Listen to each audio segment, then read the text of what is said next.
is Alfred Hitchcock, and I would like to tell you about my forthcoming lecture.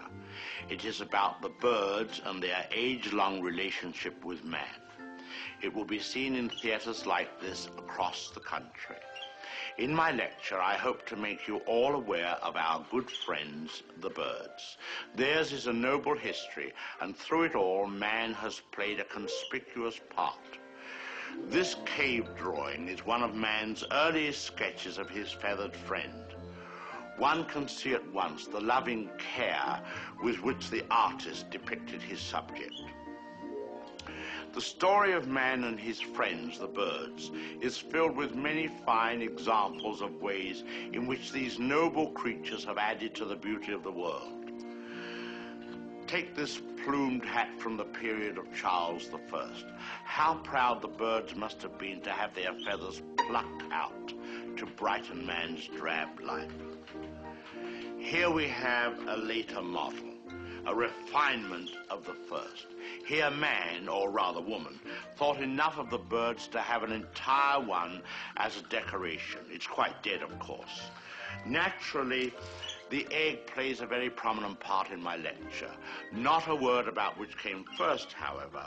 I don't believe in dealing with controversial matters. Thousands of years ago, man was satisfied merely to steal an egg from a nest and use it for food. Now he has perfected this process by imprisoning each hen in a separate cage and by scientifically manipulating the lights so that she doesn't fall into the rut of the old 24-hour day. Thus, he can induce the bird to reach fantastic heights of egg production. Originally, there were many varieties of birds on Earth. Some have become extinct. The great auk, the passenger pigeon, and the famous dodo bird have all disappeared. Actually, they didn't exactly disappear. They were simply killed off. But of course, this is nature's way. Man merely hurries the process along whenever he can be of help.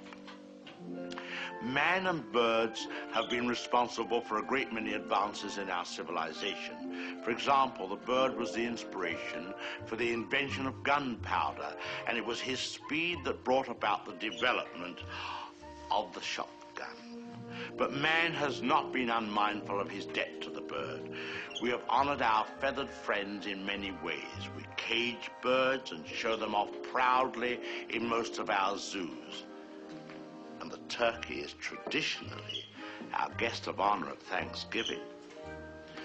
I suspect you never realized that if it weren't for birds, even some of our pastimes would suffer noticeably.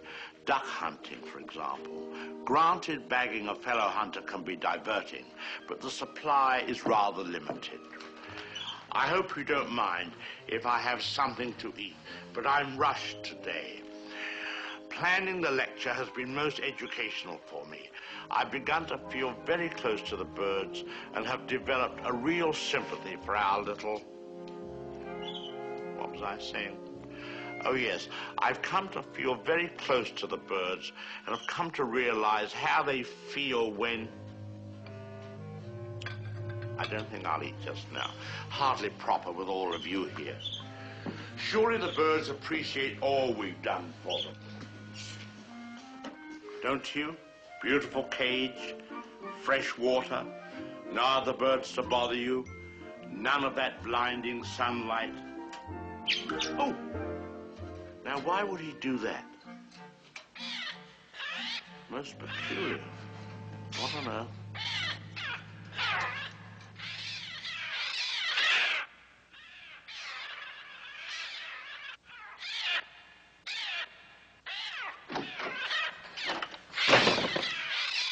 They're coming! They're coming!